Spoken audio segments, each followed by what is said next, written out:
இப்போ பாருங்கப்பா, பிஜேபி எலெக்ஷனில் ஜெயிக்கிறதுக்காக ஒவ்வொரு ஊருக்கும் டிசைனாக உருட்டுவாங்க.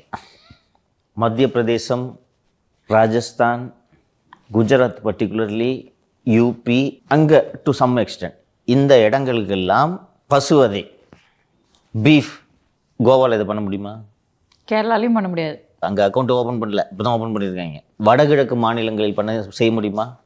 மிசோரம், அருணாச்சல் பிரதேஷ், மணிப்பூர், நாகாலாந்து பண்ண முடியுமா? அங்கே இதை தவிர வேறு எதையுமே சாப்பிட்றதில்ல. ஸோ அங்கே வாய் திறப்பாங்களா? கோவாவில் வாய் திறப்பாங்களா? யூபி, ராஜஸ்தான்லாம் போய் பாருங்க, கோமாதா அப்படின்வாங்க. இது அவங்க ஸ்டைலு. இதில் எல்லாம் யூபியில் கறிகடையே வைக்கக்கூடாதுன்றாங்க. அதாவது கறி தெரிகிற மாதிரி வைக்கக்கூடாது. அப்புறம் எப்படிப்பா வைப்பான்? ஃப்ரிட்ஜில் வைன்றாங்க. அண்டு இந்து பண்டிகை என்றைக்கு வந்துச்சுனாலும் கறிகடையை பூரா க்ளோஸ் பண்ணுன்றாங்க. இங்கே இதை பண்ண முடியுமா? ஸோ இந்த ஊருக்கு ஏற்ற மாதிரி உருட்டணுமா இல்லையா?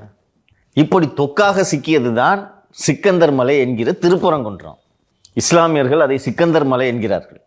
இவர்கள் இந்துக்கள் இது முருகப்பெருமானின் வழிபாட்டு தலம், கடவுள்ன்றாங்க. It's a disputed site from British period. அவன் பிரிட்டிஷ் பீரியடில் ஏதோ ஒரு சின்ன பஞ்சாயத்தை பண்ணி, அப்போ பார்த்துங்கப்பா ஒன்று மண்ணா இருங்கயா அப்படின்ட்டாங்க. அதில் ஃபஸ்ட்டு பிரச்சனையை தொடங்கி வச்சது யார்? எம்பி, திமுக எம்பி நவாஸ் கனி.